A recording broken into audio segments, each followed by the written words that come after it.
dosen ya, sekolah tinggi ya. Ya, Harusnya kan berakhlak gitu ya.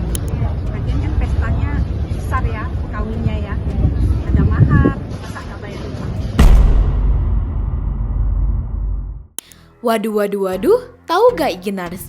Siapa sangka biduk rumah tangga yang baru saja dijalani Boyen harus diuji oleh cobaan yang tidak main-main. Kebahagiaan yang ia rasakan sebagai pengantin baru mendadak terusik ketika bayang-bayang masalah besar mulai menghampiri. Di tengah manisnya pernikahan, muncul kabar mengejutkan soal laporan polisi yang menyeret sang suami. Dari kisah pertemuan sederhana, janji manis, hingga kepercayaan yang kini mulai dipertanyakan. Lantas, mampukah rumah tangga Boyen bertahan di tengah badai yang datang tiba-tiba ini?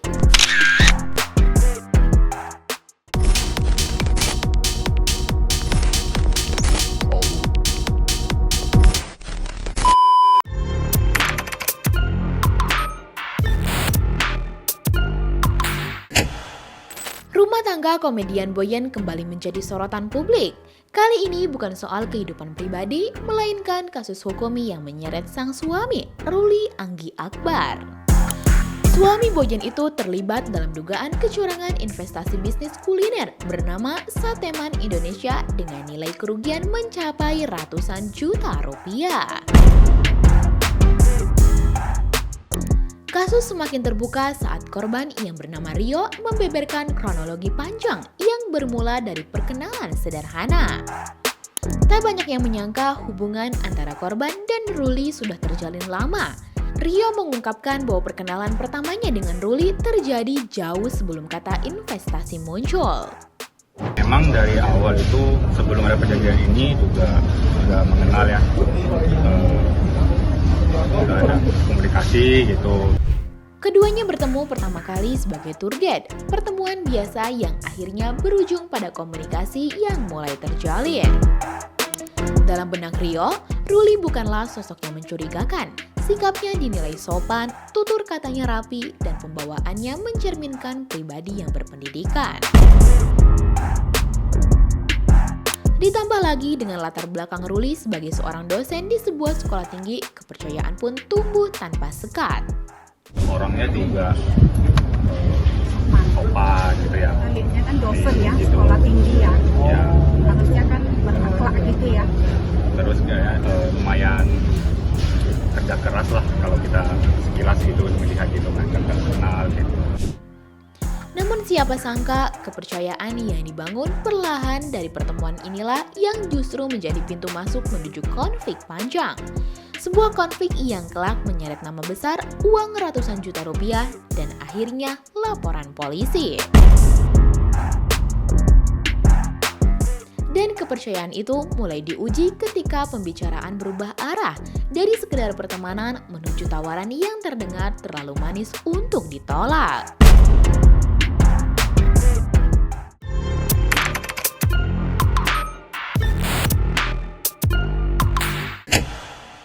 Seiring berjalannya waktu, hubungan keduanya tak lagi berhenti di obrolan santai. Ruli mulai memperkenalkan sebuah peluang bisnis di bidang kuliner. Sebuah restoran bernama Sateman Indonesia ditawarkan sebagai ladang investasi dengan prospek menjanjikan. Dalam penjelasan yang disampaikan, kerjasama tersebut disertai janji pembagian keuntungan secara rutin setiap bulan. Bagi Rio, tawaran ini terdengar masuk akal. Keputusan besar pun diambil. Rio menyetorkan modal secara bertahap. Berdasarkan keterangan kuasa hukum korban, total dana yang akhirnya masuk mencapai kurang lebih 300 juta rupiah. Total keseluruhan itu kurang lebih 300 juta. Ya. Pada tahap awal, semua tampak berjalan sesuai rencana. Janji yang disampaikan tidak langsung runtuh, keuntungan sempat diberikan. Aliran profit di bulan-bulan awal seolah menjadi bukti bahwa investasi ini nyata, bukan ilusi. Jadi untuk keuntungan yang telah diberikan di awal itu adalah komitmen di awal yang telah disampaikan oleh pada pihak ini ya, dan klien kami telah menerimanya. Tapi tanpa disadari, setelah fase manis itu segalanya perlahan berubah. Dan perubahan itu datang dalam bentuk yang paling mencemaskan bagi seorang investor, apalagi jika bukan keuntungan berhenti tanpa penjelasan pasti. Perjanjiannya antara si pihak LA ini ya memberikan janji kepada kami, klien kami untuk berinvestasi ya, investasi senilai uang yang tadi disampaikan, namun pada akhirnya tidak bisa dipertanggungjawabkan oleh pada pihak LA tersebut. Masalah mulai terasa ketika pembayaran keuntungan yang seharusnya diterima setiap bulan tiba-tiba terhenti sejak Januari 2024. Padahal isi perjanjiannya sampai pada tahun 2025. Jadi untuk keuntungan yang telah diberikan di awal itu adalah komitmen di awal yang telah disampaikan oleh pada pihak ini ya, dan klien kami telah menerimanya. Namun hal ini tidak sesuai dengan isi perjanjian ya. Jadi yang sepatutnya telah disampaikan per bulan namun terhenti di bulan Januari tahun 2024. Itu yang per bulan Minimal 6 juta per bulan. Hanya 4 kali pembayaran. Sampai dengan tahun 2025 ya. Rio berusaha mencari penjelasan, namun setiap upaya menagih justru berujung pada alasan yang terus berubah-ubah. Janji pembayaran selalu disampaikan, tetapi waktunya tak pernah pasti. Itu dari komunikasinya memang kurang jelas ya. Tiap kali ditanya nanti ada, oh ya nanti gitu, kurang lebihnya lah. Jadi nggak jelas. lagi sepi ya. Nggak ada penjelasan yang pasti. Nantinya itu teknis atau emang lagi sepi atau apa mungkin? Ya, memang alasannya sih berbagai macam ya. Sepi. Bersama kuasa hukumnya, ia menyepakati satu langkah terakhir, yakni mediasi. Dalam pertemuan itu, Ruli meminta kelonggaran waktu hingga 15 Januari 2025 untuk menyelesaikan kewajibannya. Namun sekali lagi, permintaan tersebut tidak disertai jaminan. Itu yang ketemu kita, Bang. Itu yang ketemu dari pihak kita, kuasa hukumnya ketemu dengan yang bersangkutan RAA. Itu di salah satu kedai kopi. Yang jelas yang bersangkutan itu menyampaikan bahwa meminta waktu sampai tanggal 15 Januari 2025. Tapi tidak memberikan kepastian apakah tanggal 15 itu dia membayar atau tidak. Apakah dia memberikan hak klien kami atau tidak, gitu loh. Dan di situ pun tidak ada jaminan yang disampaikan. Maka kami berkomunikasi dengan klien kami. Itu waktunya bukan tanggal 15 diberikan, sampai tanggal 5 saja. Karena itu kan tidak ada kesepakatan pada saat pertemuan itu, tidak ada deal-dealan pada saat pertemuan itu. Jadi pada saat pertemuan itu sama sekali tidak ada yang bisa dipegang, itulah kira-kira. Usut punya usut Iginars, bisnis yang dipermasalahkan ini nyatanya menurut korban masih beroperasi. Bahkan mereka menyinggung soal pesta pernikahan Boyen dan Ruli yang sangat mewah.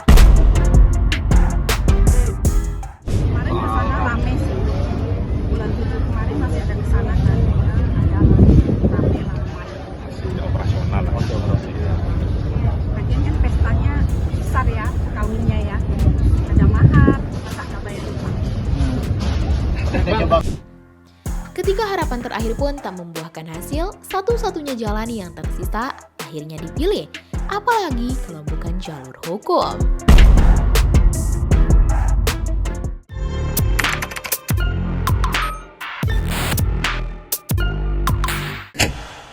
Merasa semua upaya damai menuju jalan buntu, Rio akhirnya mengambil langkah tegas.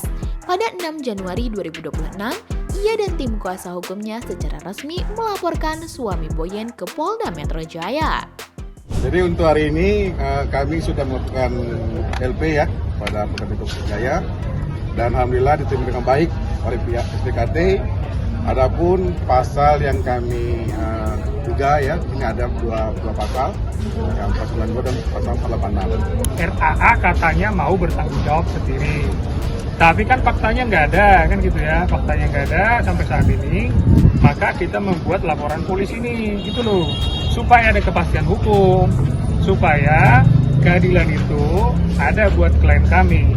Di balik laporan tersebut, korban datang dengan serangkaian bukti yang menguatkan tindakan curang Ruli. Bahkan kuasa hukum menyebut suami Boyen itu menerima uang investasi melalui rekening pribadinya.